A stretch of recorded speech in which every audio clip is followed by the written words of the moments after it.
Welcome to Sikh Cast, brought to you by Sikh Research Institute, illuminating every path. Hello, Guru Fateh. Welcome to the Sikh Cast. My name is Manpreet Singh. We are here with the Sabad of the month, and today's Sabad is titled Jog Earned This Way. And with me, as always, I have Inni, Guru Fateh. Been a long time. How are you? I am well, Guru Fateh to you and Guru Fateh to all our listeners. So I'm happy we're back doing the Sabad of the month. Like I said, it's called Jog Earned This Way. And because of listener feedback, we decided to do it differently moving forward, which is we're going to say the Sabad in Gurbani first, and then we're going to go into the transcreation. So without further delay, let's listen to Gurbani verses of the Sabad, kindly recited by Parminder Kaur Chanana. Satnam Waheguru Sahib JIO ਸੂਹੀ ਮਹੱਲਾ ਪਹਿਲਾ ਘਰ ਸਤਵਾਂ ਏਕ ਓਮਕਾਰ ਸਤਿਗੁਰ ਪ੍ਰਸਾਦ ਜੋਗ ਨ ਖਿੰਥਾ ਜੋਗ ਨ ਡੰਡੇ ਜੋਗ ਨ ਭਸਮ ਚੜਾਈਏ ਜੋਗ ਨਾ ਮੁੰਦੀ ਮੂੰਡ ਮੁਡਾਈਏ ਜੋਗ ਨਾ ਸਿੰਜੀ ਵਾਈਏ ਜੋਗ ਨਾ ਖਿੰਥਾ ਜੋਗ ਨਾ ਡੰਡੇ ਜੋਗ ਨਾ ਭਸਮ ਚੜਾਈਏ ਜੋਗ ਨਾ ਮੁੰਦੀ ਮੂੰਡ ਮੁੰਡਾਈਏ ਜੋਗ ਨਾ ਸਿੰਜੀ ਵਾਈਏ ਅੰਜਨ ਮਾਹੇ ਨਿਰੰਜਨ ਰਹੀਏ ਜੋਗ ਜੁਗਤ ਇਵ ਪਾਈਏ ਗਲੀ ਜੋਗ ਨ ਹੋਈ ਏਕ ਦ੍ਰਿਸ਼ਟ ਕਰ ਸਮਸਰ ਜਾਣੇ ਜੋਗੀ ਕਈਏ ਸੋਈ ਰਹਾਓ ਜੋਗ ਨ ਬਾਹਰ ਮੜੀ ਮਸਾਣੀ ਜੋਗ ਨ ਤਾੜੀ ਲਾਈਏ ਜੋਗ ਨ ਦੇਸ ਤੇ ਸੰਤਰ ਭਵੇ ਜੋਗ ਨ ਤੀਰਥ ਨਾਈਏ ਅੰਜਨ ਮਾਹੇ ਨਿਰੰਜਨ ਰਹੀਏ ਜੋਗ ਜੁਗਤ ਇਵ ਪਾਈਏ ਸਤਿਗੁਰ ਭੇਟੇ ਤਾਂ ਸਹਸਾ ਟੂਟੇ ਧਾਵਤ ਵਰਜ ਰਹਾਈਏ ਨਿਜਰ ਝਰੇ ਸਹਿਜ ਧੁਨ ਲਾਗੇ ਘਰ ਹੀ ਪਰਚਾ ਪਾਈਏ ਅੰਜਨ ਮਾਹੇ ਨਿਰੰਜਨ ਰਹੀਏ ਜੋਗ ਜੁਗਤ ਇਵ ਪਾਈਏ ਨਾਨਕ ਜੀਵਤ ਅਮਰ ਰਹੀਏ ਐਸਾ ਜੋਗ ਕਮਾਈਏ ਵਾਜੇ ਪਾਜੋ ਸਿੰਜੀ ਵਾਜੇ ਤੋ ਨਿਰਭਉ ਪਦ ਪਾਈਏ ਅੰਜਨ ਮਾਹੇ ਨਿਰੰਜਨ ਰਹੀਏ ਜੋਗ ਜੁਗਤ ਤੋਂ ਪਾਈਏ ਵਾਜੇ ਬਾਜੋ ਸਿੰਜੀ ਵਾਜੇ ਤੋ ਨਿਰਭਉ ਪਦ ਪਾਈਏ ਅੰਜਨ ਮਾਹੇ ਨਿਰੰਜਨ ਰਹੀਏ ਜੋਗ ਜੁਗਤ ਤੋਂ ਪਾਈਏ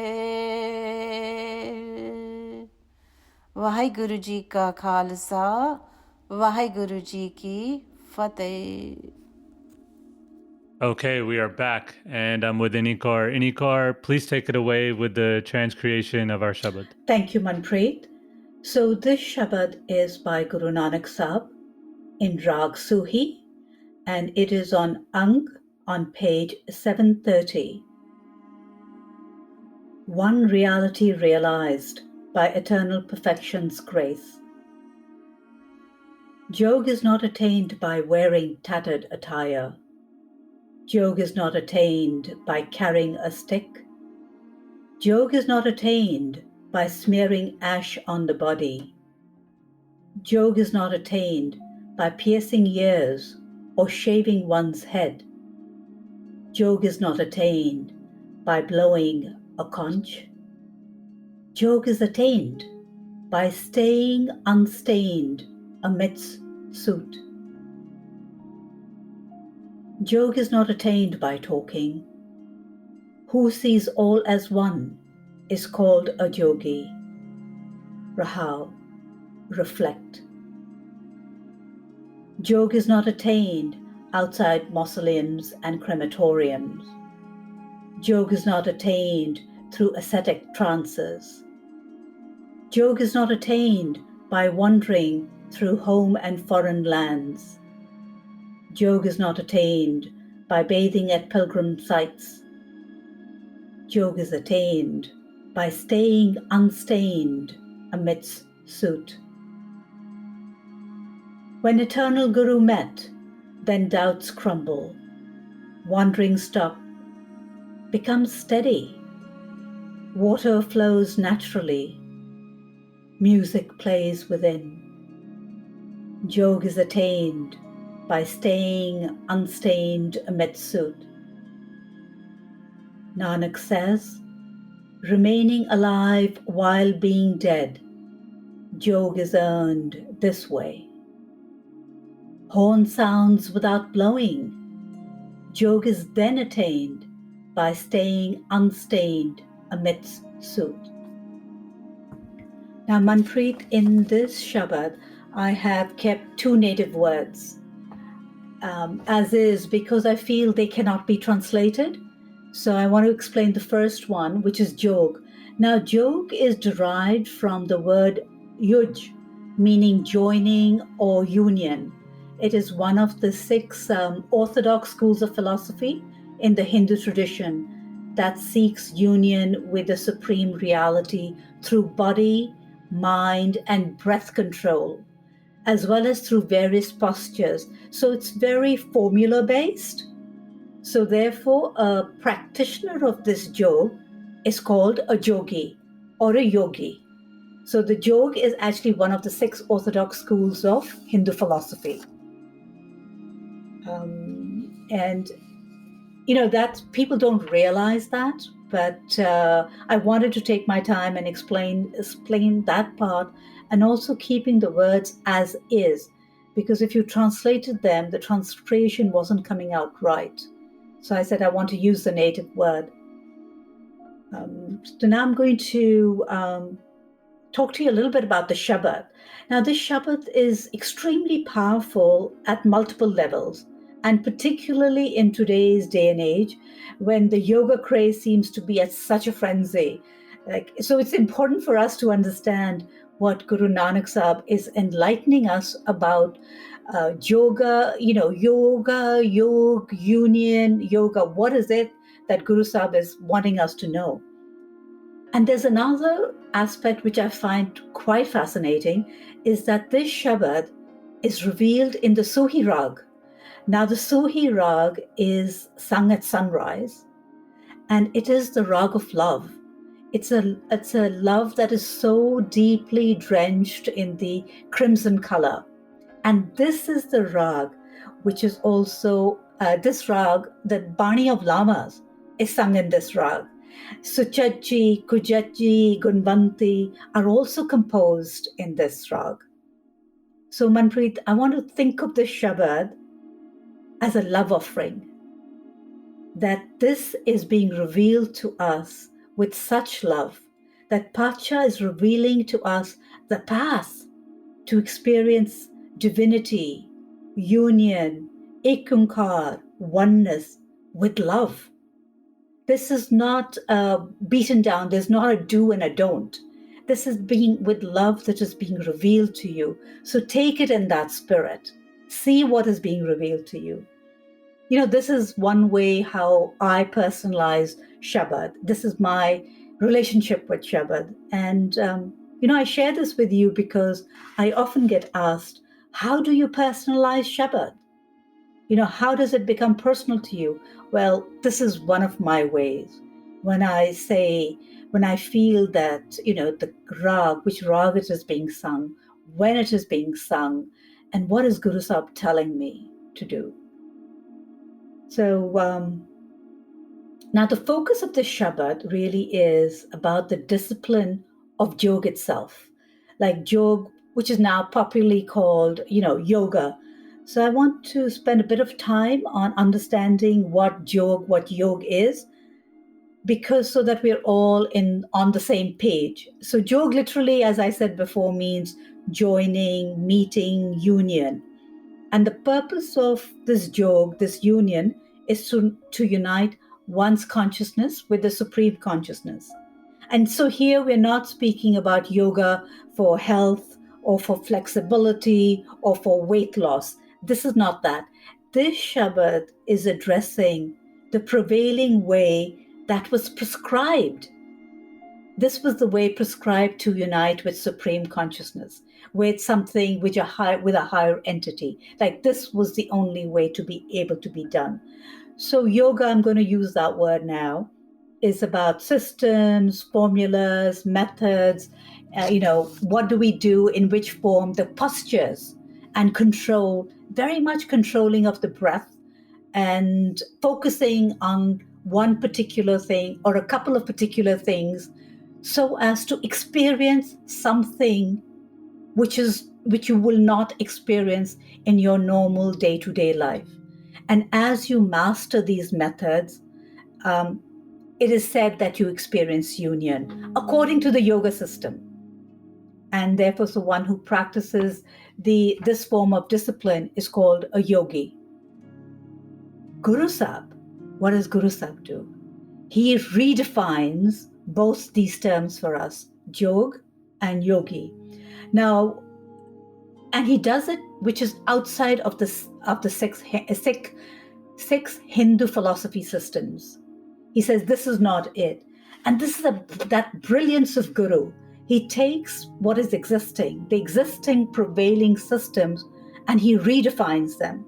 Instead of teaching somebody all of a sudden, a new thing, he says, no, yoga, yes, I understand that, but this is not what it is. This is what it is. So for us, it's very important to understand that for what Guru is saying, that it's not about connecting one consciousness to something which is out there. That is not what yoga is to Guru. Because the yogis, they have this, that we want to get to a state of thoughtlessness, of numbness, of nothingness.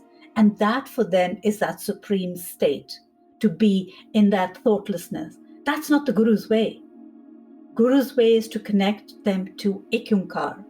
And once you are connected to Ekunkar, you operate in that consciousness, in that love, and you become a doer instead of just sitting out there and not reaching the state of mindlessness or thoughtlessness or numbness. So in this Shabad, Guru Sahib clearly reveals that Jog is connecting one's consciousness to the consciousness of Ekunkar, to that oneness, actually it is, and then operating and being in the world in that consciousness. So being very much a part of this world and not running away from this world. So I want to pause here, Manpreet, because this was a lot. Yeah. No, it is. And, I'm thinking about how it's saying, you shouldn't do these practices. You shouldn't wear this and shave your head and all these things. And it even talks about, breathing. And so why?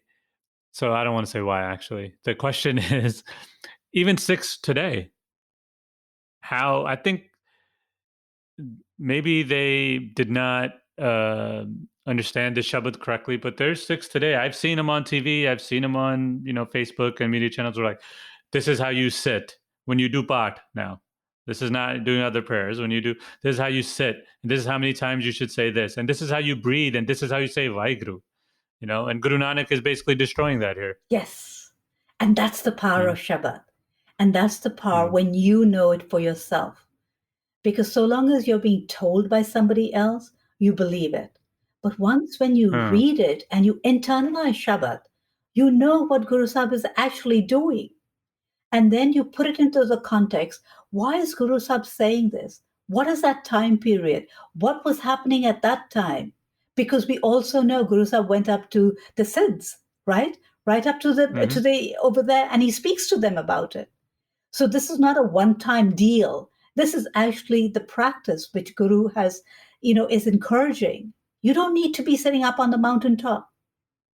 You need to be right here. What is it that you need to do? It's the mind and the strengthening of the mind and seeing what and then operating what. So, and there are two major thoughts that are flowing in the Shabad.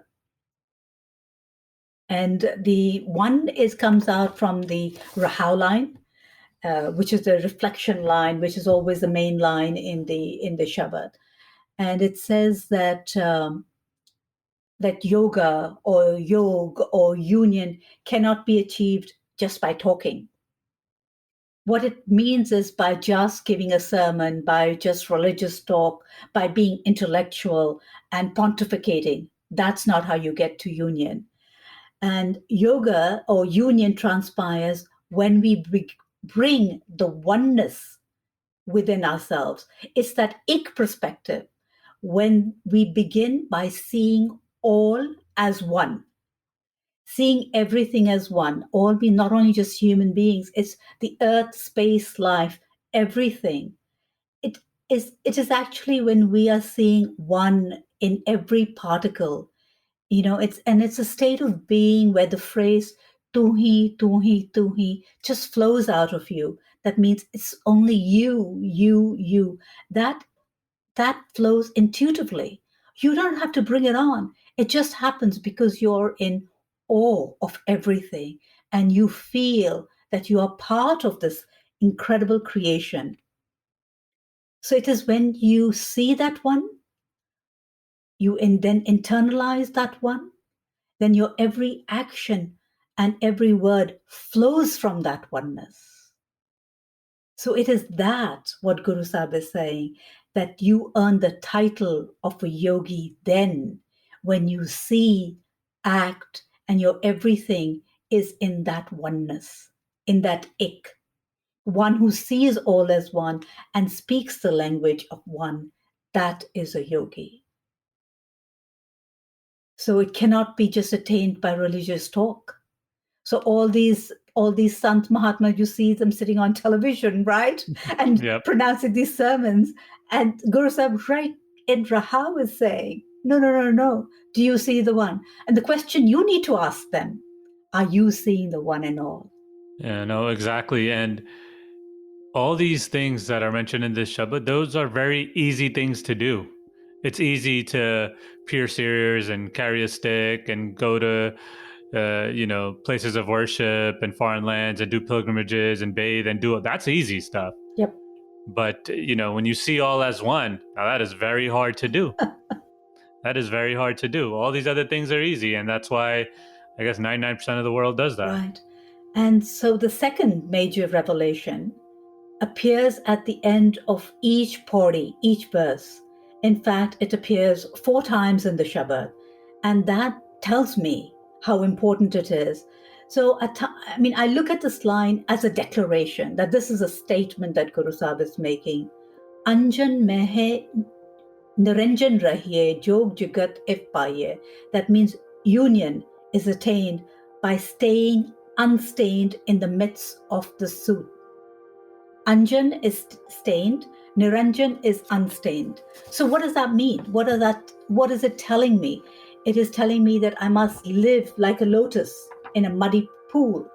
And then the question arises, how does one live like a lotus or remain unstained? How do you do that? How do you stay Niranjan with all the challenges around you? And it's only possible when you're graced, when you see the one and all and in everything. Otherwise, there is that conflict within you. There is a duality. There's them and us. There's me and them. It's when that finishes, when you're able to overcome that. And here lies the answer to that reflection in the Rahau line, which is that without the oneness approach, without the oneness perspective, without the oneness connection, union cannot happen.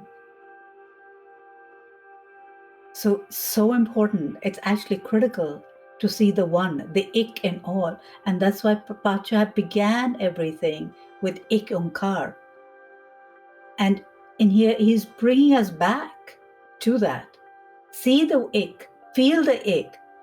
And when you feel that, see that, your every action, thought, word, everything will flow from that ik.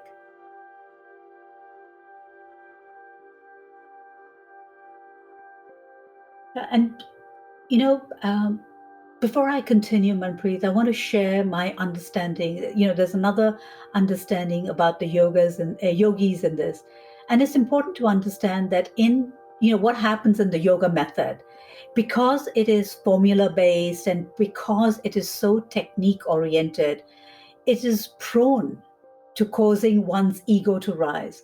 Because what does a yogi do? You master one technique and then you go on to the next technique. So you're virtually moving up the so-called yoga ladder, if I may say so. And so that climbing up that yoga ladder becomes your primary focus, that how many techniques you can master. And with the mastering of these techniques, some of the yogis also get these siddhis, these riddhis and siddhis, these magical powers, or the power to see, the power to hear, or the power to do that. That is because they are creating, they are lightening themselves because they're so focused on just that one thing of mastering that other technique. But here Guru Sahib tells us move beyond that. There's much beyond than hearing and listening. There's something far greater. So also the yoga method is, because it's formula-based, it leads to a dualistic attitude of the world, of the understanding of the world. There is them and us. And that is why one of the reasons that the yogis run away from worldly responsibilities and from the people. They want to be by themselves. And so focused on just getting to whatever place they need to get in to that and climbing up that ladder.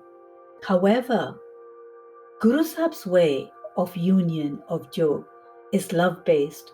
That clearly Guru Sahib is saying that without internal transformation, without internalizing Sabad, without attaining or without practicing wisdom, jog cannot be attained.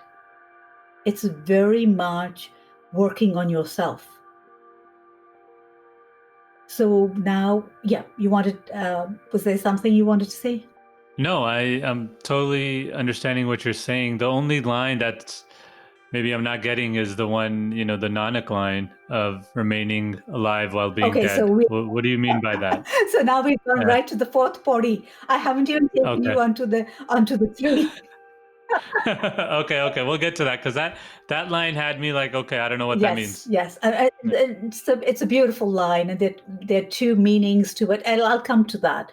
But I want to now take you through from the first verse, the first pori, where, in the first pori, what Guru Sahib is doing is actually listing all the things that were taking place during that time period. So he's listing them. It's not all the ritualistic acts, all the symbolisms, all the lifestyles, outwardly lifestyles of the yogis exhibit in order to attain yoga. He's saying this is not it. So he's laying it down for us. No longer is there any confusion of anyone telling you, no, you've got to pierce your ears or you got to carry the stick. No. You know what Guru has said. So Guru Sahib saying that, yoga is not attained by wearing torn clothes, putting ash on your body, piercing your ears, etc. So how is it attained? And we go to that last line, which he says, union is attained by staying unstained in the midst of all suit. So, that is that repeated phrase that comes at the end of every verse.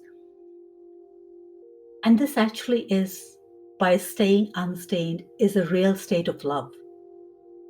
When you're not touched by anything else. So, what is love? Love is an internal state of being. And when one is in love, and I use the word is very, strongly, one is in love, then love becomes your primary focus, which means that it is an actual state of love. Nothing in your surroundings can distract you or take you away from your love. And this is the love also which Guru Sahib is saying in every relationship that you aspire to have, where your love is, and no matter what is happening around you, or no matter what the state is, because you are in love, and you're in love, nothing should touch you. Now let's think about if that is the way we know what love is today. No. We're in and out of it because love is an internal state of being. It flows effortlessly. And it comes from a place when you have overcome your duality. So when you develop or you find or you're graced by this love, then these tendencies of seeing the one in all, those are your first signs of union. That yes, I am progressing. I know something is happening within me. There's a shift in the way I act, in the way I'm doing things. And honestly, Manpreet, from my little understanding, but from an experience, because this only can take place in love. In love, there is no duality. It is actually an incredible state of surrender, and it's a surrender, a very loving surrender, which is constantly taking place. And in that surrender, actually, you're growing more and more. You're becoming more vast. When we talk about surrender as we are giving up something or we are losing, I say no. It is actually expanding you, that you are absorbing and receiving much more.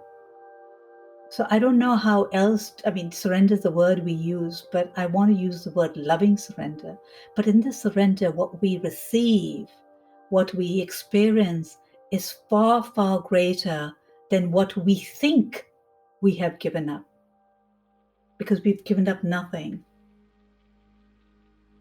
So, you can ask, the question people ask me is, how can you remove the duality?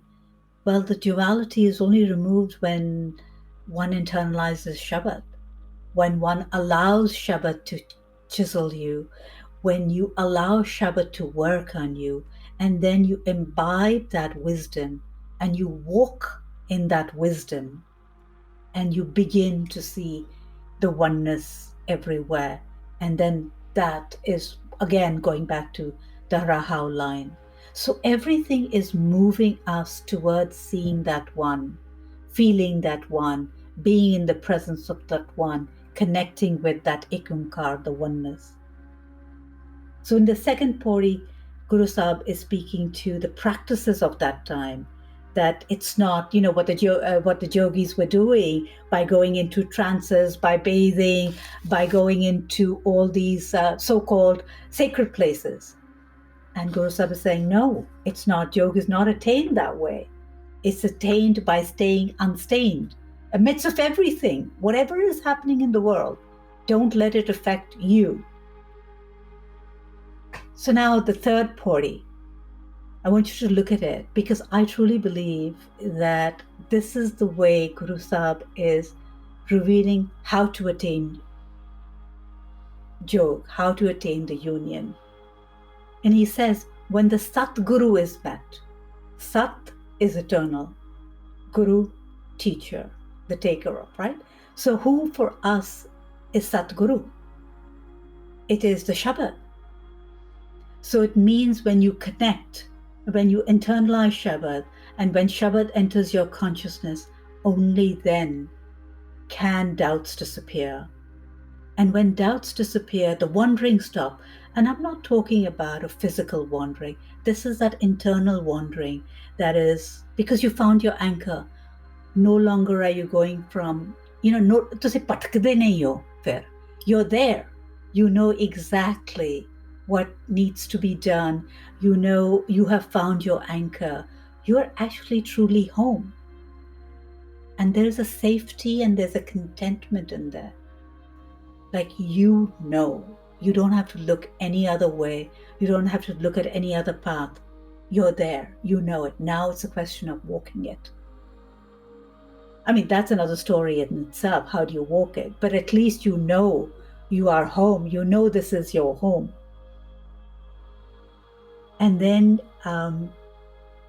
in this pori, it says, you hear the music within. And what does that mean? It means that, when you're home, there is a sort of a serenity, and all that you want to connect with is the Shabad, is that sound, because that keeps you anchored. So you hear that within you.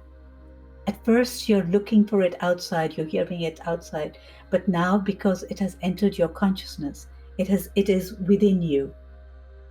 So what this means is, no longer will you be swayed by the latest New Age movements, what are coming, what will come, what are here, and no longer will you go to the thread and the charm givers. There's no need for you to wear any tagas, no need to get a mantra being put into your ear. At this stage, nothing external affects your internal state. And in the last pori, we'll come to what you had asked, the question, remaining alive while being dead. What does that mean? So there are two ways I want to interpret that. One is, and they both flow from each other. There's nothing, it's not contrary. One is looking at it as overcoming your ego and living in humility. Being dead to your ego and being alive. It's only when you're dead to the ego can you really be alive. And the second one is stay detached without expectation or greed. Serve without wanting something in return. This is even beyond the help, because when we say, I want to help you, there is ego attached to that. But when you're in service, I'm serving you, I don't expect anything. That's the real way. And that jog is to be earned.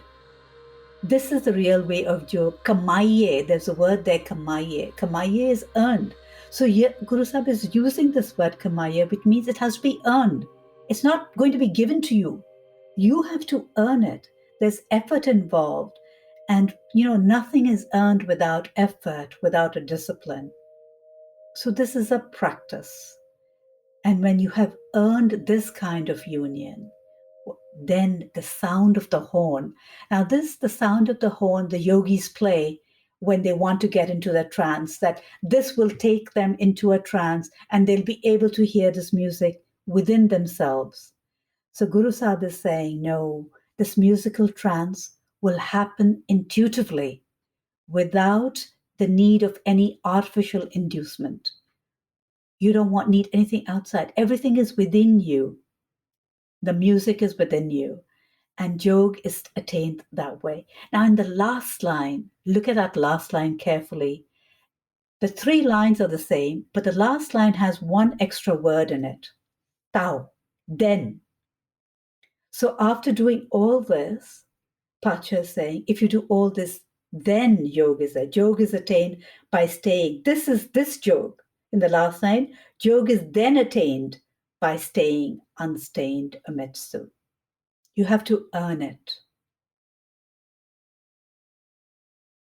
And so the way for us is so clearly laid out. And this is what I love about Guru and I revere about Guru, because it's so clearly laid out. I don't need to go anywhere.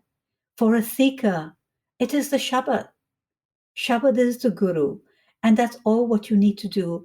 And this Guru has revealed, like, if you want to experience your divinity, if you want to experience Jog and connect with the Jyot within you, this is the way. See all as one. Internalize Shabad. Live in the wisdom of Shabad. your doubts will crumble, your doubts will disappear. You know, you won't, ਤੁਸੀਂ ਭਟਕਦੇ ਨਹੀਂ ਹੋ, then you won't wander around. You'll be anchored. You know your place. And then that will enable you to rise above ego and live in humility and serve all as one. And when these virtues adorn you, you are then a yogi. Then the title of yogi, you can call yourself that, or people can call you that. So that was the very powerful Shabad on yoga and yogi, so clearly laid out for us. And I felt it was really important to share this Shabad, because right now everybody's giving themselves titles of yogis. And I wanted to actually find out for myself, what is Pacha saying about it? I was totally blown away when I was delving into the Shabad and the Shabad was working on me. And I said, oh my gosh, Pacha, you've laid it out so clearly. How can we be so blind as not to see this? But that is what Guru does. Guru removes the veil of blindness. And when Guru removes the veil, it's only then you can see. You're right. And I think he's saying it in a nice way too. He's not saying don't go there and don't do these things. He's just saying that's not what union is. You know, he's not condemning it, but he's just saying don't think you're earning your way, you know, to be with the Kaur or something. This is not how it's done. No, but isn't that what he told the Pandit, the Brahmin, the Janehu? Isn't that right? Isn't that what he did in Mecca? That turn my feet around. So this is Guru's style. There's no condemnation. There's no don't do this, or you have to do this. There's not a do and don't thing. And that's why I call it a love offering. Bade pyar de naal Guru tonu samjha rahe hain. That, make you understand lovingly. Yes, you want to do all this. Yes, you want to get there, but this isn't the way. And it's in Rag Suhi. Yeah.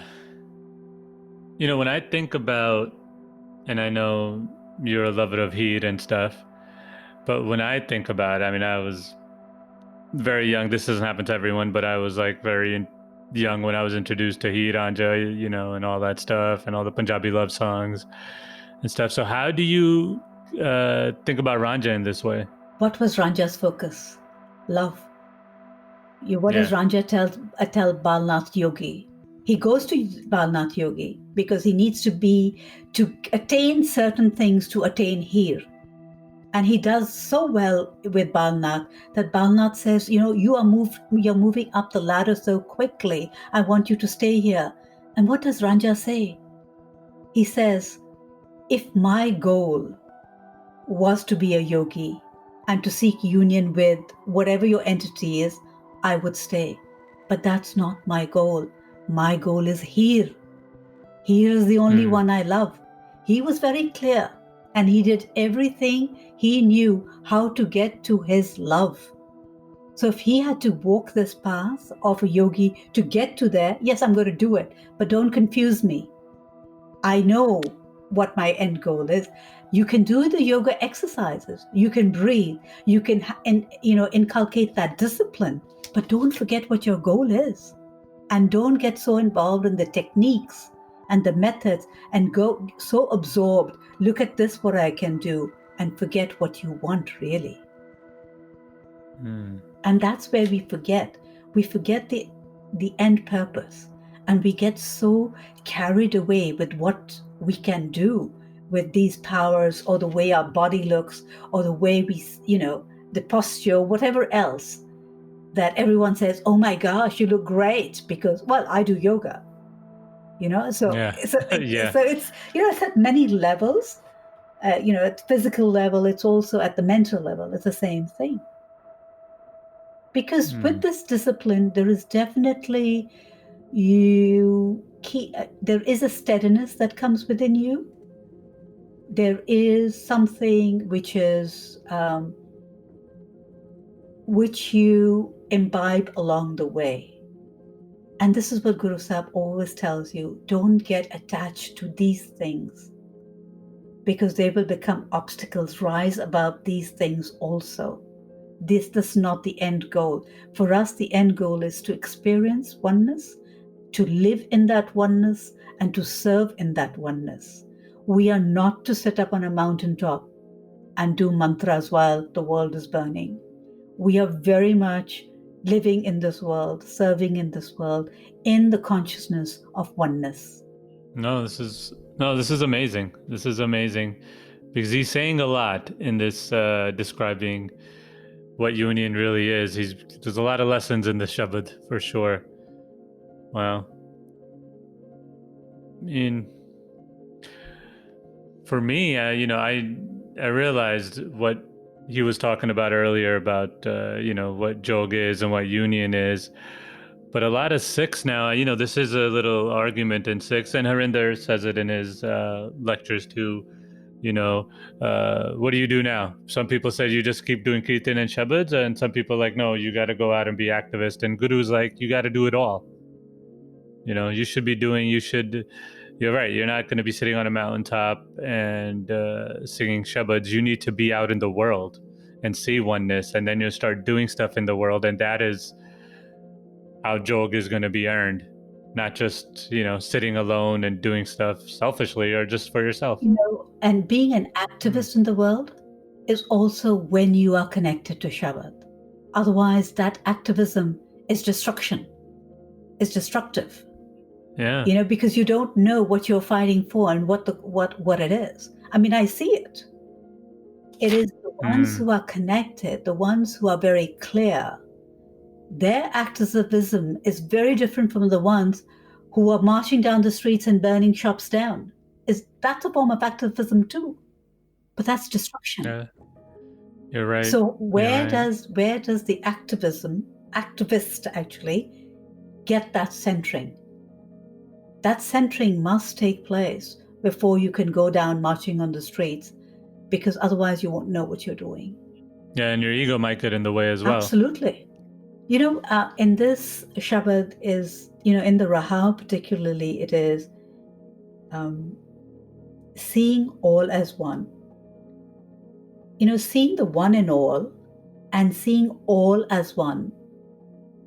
I want you to just focus on that. It's not the same. It's a subtle but profound difference. Seeing the one in all, ਸਾਰਿਆਂ ਵਿੱਚ ਤੁਸੀਂ ਇੱਕ ਦੇਖਦੇ ਹੋ, or seeing all as one. Sare ik hai. Because seeing one and all is great. However, there is still a separation, right? Seeing all as one means we are all part of that one. Hence, there is no separation. Yeah, which brings togetherness, family, cohesiveness. You're right. Yeah. Very subtle, but powerful. Yep. Way to say so, it. and this is what Guru does, and this is what Bani does. The more you are engaged with Bani, with Shabad, it's like all of a sudden, oh my gosh, this is not this. This is something else. I mean, I'm constantly learning every word. I mean, when I looked at the word kamai, I said, oh my gosh, this has to be earned. Because we always say, just Guru meher karega, with grace, and we just keep sitting over there. But no, Guru is very clear, this has got to be earned. So many, many lessons in this Shabad. No, a lot of lessons in this Shabad, for sure. And I didn't even know it was one of the 6 orthodox schools of philosophy of the Hindu tradition. You just think Jogi just like this one thing that people do and become wanderers in the villages of India, and then go around and trying to get food from people and money. But there's a method here that Guru Sahib was trying to break in people and saying, no, this is not the way. So. Remember, Guru Sahib went to all the powerful thought centers of the time, because those were the prevailing thoughts. And he went to, some people would say challenge. I don't want to use the word challenge. I want to use the word that he wanted them to rise, for them to experience their divinity in a way. changing them, putting that into their minds that there's another way, making them rise. It's not about one person. It's actually when you raise the consciousness of many, especially the ones who are the leaders, that's when the change of the masses can come up. So he was going to those thought centers and having those discussions with them, because those people had the followers. And so if the leaders were changed or began to look at it another way, the followers would go along that way. So this one, I don't even want to say person, one thought, one movement, such a radical way of thinking, of seeing the oneness, of living in the oneness, believing in the oneness. And honestly, that I am part of that oneness. It's very, very powerful. No, it is very powerful. That's what we're losing sight on, these days, especially with all the hoopla and the crazy world that we're living in right now, that who sees all as one is called a jogi, and it starts at home, it starts with us in our communities, gurdwaras, and, even, I don't want to get into it, but, even the paisabs getting all high on their high horse and stuff. So, but this is very good, very amazing and beautiful transcreation as always. Thank you very much for this, you and your team. Thank you. I mean, this is great bringing this to the limelight. Thank you. It was, it's a joy, honestly. It really is a joy. And I can tell you the team, when I was bouncing off ideas and I was telling them I was doing this Shabad transcreation, they were all for it. They said, yes, this is what we need, just go for it. And I'm saying, should I be subtle? And they're saying, no, just lay it out there. No, it's great. So there was nothing too subtle on this Yeah. one. This was, in some places, it was a bit harsh, but what Guru was, I'm just my understanding of the Shabad. That's what I shared with you all. And encourage you to listen to it and to just, go through the lines, because the transcreation has made it easier. And then the words, once you have the transcreation and you look at the original, it makes it a bit easier to follow the words as well. No, it does. And I'm glad that you're not subtle either. In this day and age, we don't need anyone to, we can afford to be subtle. We just got to say it how it is and then let people choose and realize and research themselves. So this is great. Kaur, it's always a pleasure. It's been a long time since we did this. So I'm glad that we're back and we're doing this now, and hopefully there's many more to come. Yes, I'm working on them. We'll bring them to you and our listeners as soon as they are ready. Awesome. All right. Well, thank you very much. Vaheguru Ji Ka Khalsa, Vaheguru Ji Ki Fateh.